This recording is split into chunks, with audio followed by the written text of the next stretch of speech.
Some nights, the world remains oblivious to a crime so clean and skillful it's as if it never happened. The Brussels heist night was when the world's greatest diamonds were swallowed by darkness without a single shot fired. In 2013, a professional gang carried out one of the boldest robberies in history at Brussels airport. 8 men disguised as police officers, within just 3 minutes, stole a shipment of diamonds worth over $50 million, without anyone harmed or a single gunshot fired. This flawless heist still puzzles law enforcement. Leo Clausen, the mastermind, a man in his 40s with icy, emotionless eyes. Years of smaller heists behind him, always dreaming of one last big score. Patient, precise, ruthless in planning. Romain Fox-Bosque, the getaway driver, a professional driver who moved through European streets like a ghost. Agile, cunning, and slightly cynical. Marc Delroche, the forger and infiltrator, expert in fake documents and official uniforms, always wearing a mysterious smile. Emilio Santos, the locksmith. His hands were like feathers, fast and silent. A shadowy cast linked to mafia crimes. André Ballin, the group's protector. A large man with a military background. Quiet, but when needed, an impenetrable wall defending the team. Pascal Giroux and Jérôme Lecourt, French twins, experts in cargo handling and loading.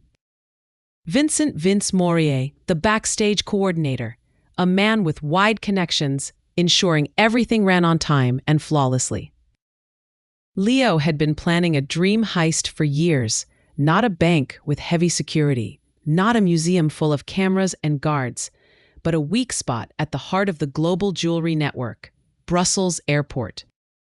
Every week, millions of dollars worth of diamonds flew from Antwerp, the diamond capital, to destinations worldwide. Security, surprisingly, was dull, predictable, and full of blind spots. Leo realized, if you're at the airport, in the right uniform, at the right time, no one suspects a thing.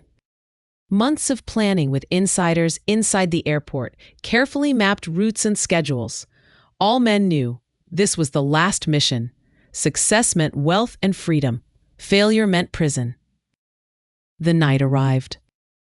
The heist night, dancing in the dark. Rain fell softly, night cloaked the runway. 2 black vans waited silently in shadow. Inside, breaths were heavy. All awaited Leo's signal. Move. With a subtle nod, wheels rolled on wet asphalt.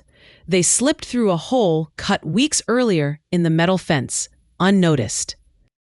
An armored truck stood by the plane, 2 guards in blue busy loading the last precious boxes. Leo's men, in fake police uniforms, suddenly appeared raising automatic rifles, yet no shots were fired. The guards, stunned, raised their hands. In 3 minutes, diamond boxes were loaded into vans with care. Leo looked at the dark sky. Everything was going perfectly. No alarms, no noise, only silence and rain. In less than 180 seconds, the vans reversed and vanished into the night. But it wasn't all easy. On return, Vince noticed a fence exit had changed. Maybe airport workers had moved it during the day. For a brief moment, the group risked being trapped. But Romain, with legendary skill, steered onto a dirt path, speeding wildly through obstacles to reach the main road. No one chased them. At the hideout, all knew they had succeeded. After the heist, money, pursuit, and betrayal. In a hidden warehouse under yellow lights, boxes opened. Diamonds sparkled, ruthless and flawless, like a cursed treasure. Total value? Over $50 million. But wealth always has its price. Belgian police and Interpol launched a massive operation hours after the theft. Cities were sealed, airports monitored, phones tapped. Months later, Vincent made a fatal mistake. During a diamond sale, police tracked him. With his arrest, new leads emerged. Leo and Mark were caught in France after months on the run. Others scattered. Some escaped, others arrested in Belgium and Switzerland. Romain, the driver, was never found, vanished like mist. Final fate. Leo Clayson, arrested, sentenced to 20 years.